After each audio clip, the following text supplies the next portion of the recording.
In this tutorial, we are going to perform a very simple global optimization example with Nastran Solution 200. Here's the objective function that we are going to find the maximum for. You can see we actually have two maximas for this case, and one of them is the global maximum.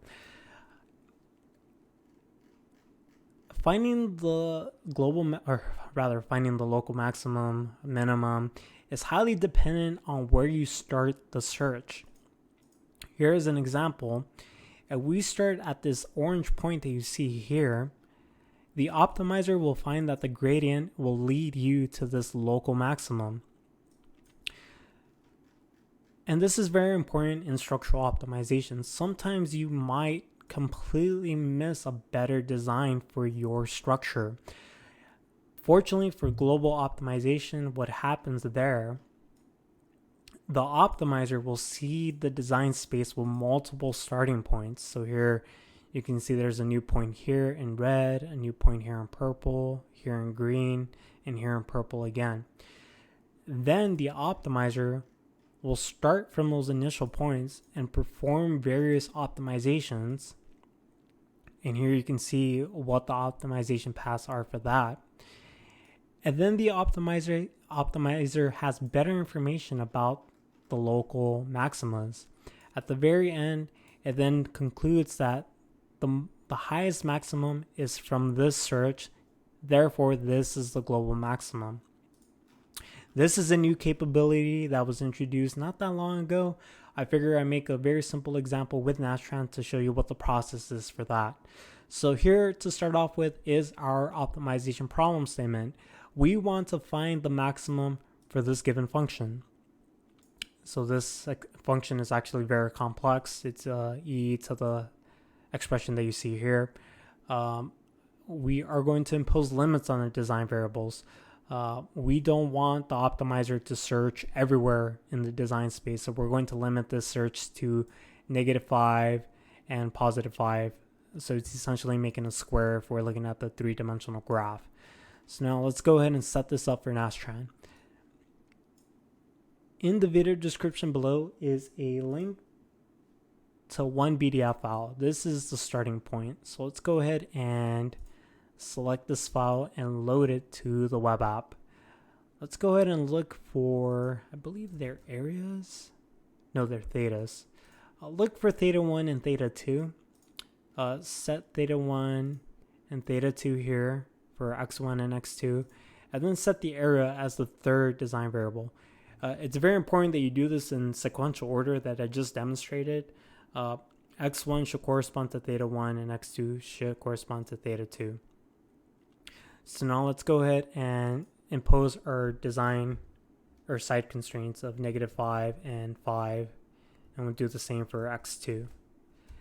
Now let's go ahead and define our objective function, and we'll type in this very large expression that we saw a moment ago. And then I do believe I have a PowerPoint here with the expression written out for us, so we'll go ahead and refer to that. Here it is.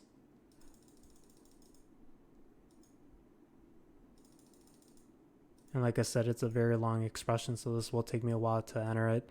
I'll take time right now to mention that if you do have any questions, you want help on how to perform global optimization, and you are a professional engineer, you can contact me at this email address, and I'll definitely get back to you with the response. So let's go ahead and type in this expression to the web app. This is going to construct the objective function expression, so let's go ahead and type that in. exp negative open, and maybe zoom in so it helps you a little more. Feel free to skip this part. I imagine I'm going to be here for a few minutes. Fortunately with YouTube you can just fast forward through the boring parts. Let me go ahead and type in 2.0 times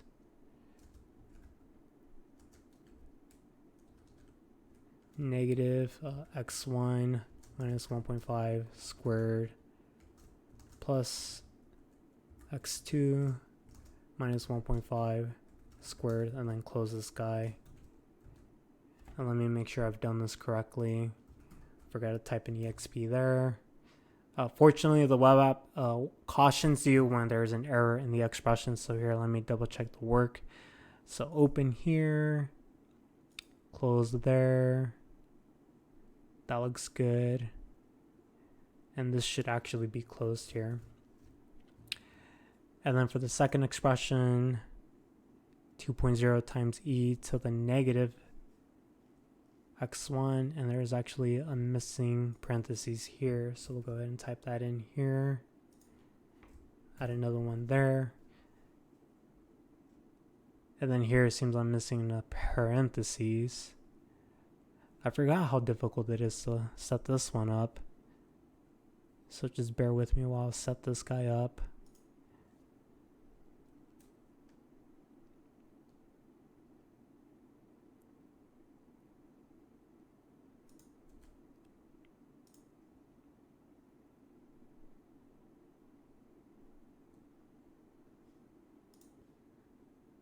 So I think this one is not supposed to be there. Okay, perfect. So there we have it, the expression. We want to find the maximums. Let's go ahead and set this to maximum. And then this is an unconstrained optimization example, so we don't have to define a constraint. Let's move on to the exporter and download these two new PDF files. What I first want to show you is what Nastran does in the first case. Often what any optimizer will do is find a local minimum or a maximum. And here I just want to prove this to you with a quick Nastran example. So let's go ahead and start Nastran and navigate to that directory and perform this optimization. So for this first optimization, we are starting at this point. The value is -1, -1. Ultimately, it finds the local minimum or maximum at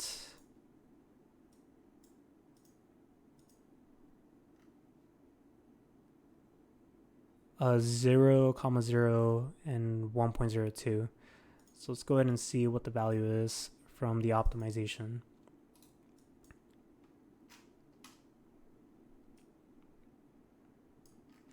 So we see run terminated due to hard convergence, perfect. And here we see that we go from 0.135 and we ultimately end up at 1.02. And this is the same value we had from this plot here. So again, this initial search started at -1, -1, and it landed at almost 0, 0, and 1.02 for the z value. And you see it completely missed the actual global maximum here. And that is because the path it takes is highly dependent on where you start off. Let's suppose we started off on the opposing side. We started off at 2.5, 2.5. Then here it would find this global maximum again, or this local maximum, and it would totally disregard this one. It would never encounter that maximum. You might see this a lot in structural optimization. Fortunately, Nastran has global optimization, and I get to show you how to set that up now. So let's go through the procedure. And let me go ahead and close all of these windows. And let me create a new folder here on the right. And I'll call this global optimization. So let's go ahead and copy these two files, the design model, and put them here. And what I need to do is make an edit to these two files. There's one requirement for global optimization. Take the entire design model. So this is defining all the design variables, the objective, and paste those in the bulk data entry file. So let's go ahead and type that right here. So this should definitely be here before the end data statement. We'll go ahead and delete the design model. And then after you paste the design model with your variables and your synthetic objective and so on and so on, delete this line, include design model PDF. You no longer need that file, so we can delete it from the PDF file. We'll go ahead and save it. One other thing that you need, and here we'll delete this design model. You would need to generate an XML file, and that is actually available within the web app. So here under apps, click on global optimization. Here, the name of the PDF is model. And for S&P, type in 1. And then towards the end, make sure that you set this min-max value to 1. 1 means that the global optimizer is going to look for a maximum. If you leave it set to 0, it's going to look for a global minimum. But here in this case, we want to look for a global maximum. Let's go ahead and download the XML file. And then if I look in my same downloads directory, I have a new XML file there. Let's go ahead and move this to my same directory where I have the newly edited model PDF file. So now let's go ahead and start Nastran, or before that, we will actually have to prompt Nastran from the command prompt. So let me go ahead and move to the desktop to this folder to global. Once you're in there, you will have to type in MSC 2017-1. I'm using Nastran 2017-1, and then type in multi-opt, and then type in the name of the XML file, and then click enter. Then a global optimization procedure will start. It's prompting Nastran to do the global optimization. To enable the MC 2017-1 multi-opt, you have to go ahead and configure your environment variables. So maybe I'll take time right now to show you what that is. So we'll go ahead and click on Advanced System Settings, and we'll go down to Path. Here, if you click Edit, let's go ahead and open Notepad and show you what you have to add to that environment variable. So here, you can see that at the very end, I've added these two addresses that point to the bin directory of the Nastran installation and the Win64i8 directory for the Nastran installation. When you truncate these to one line, make sure there are no spaces in the string at all, or else it will not work. So after you add those two addresses, you will go ahead and find your environment variable called path and just add those two addresses to the very end of it. You will click OK here and here, and then that will enable you to go ahead and type in MSC 2017-1 multi-opt go.xml. It's very important that you are in the same directory as the XML file, or else it won't work. And you saw me navigate at the beginning to go ahead and find that. And now let's go ahead and see if our optimization went through successfully. I suspect it didn't because I may have forgotten a step, but we'll look at it anyways. Multi-opt is complete with fatal error.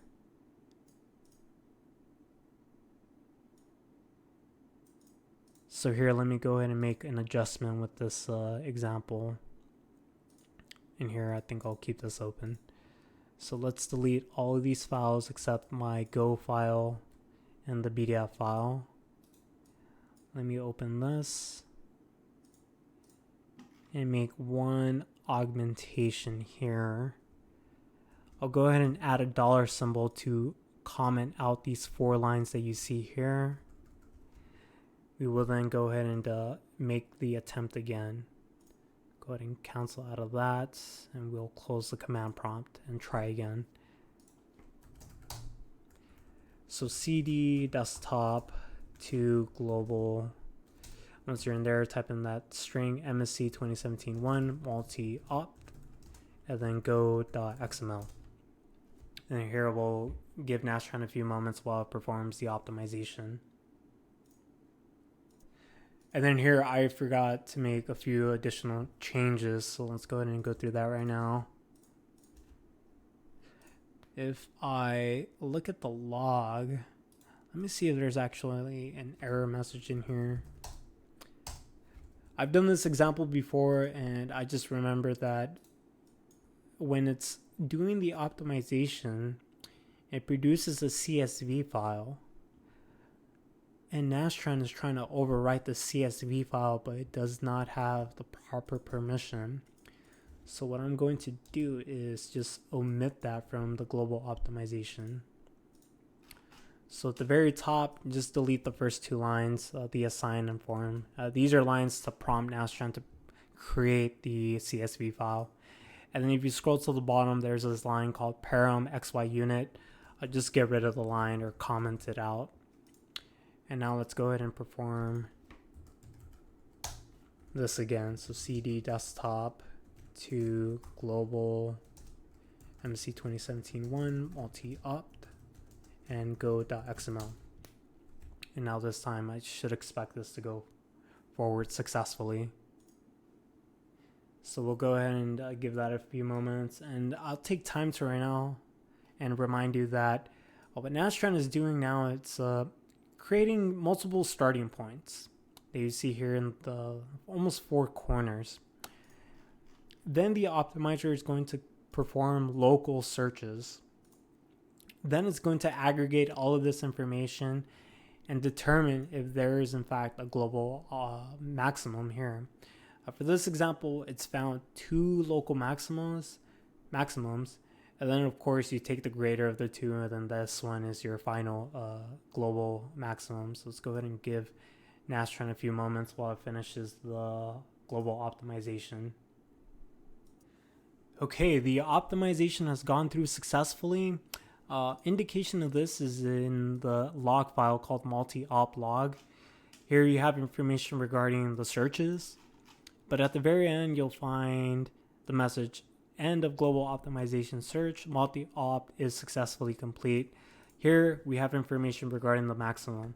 Here it says that in sample 1, it found the maximum at 2.01. It also found another maximum at 1.02.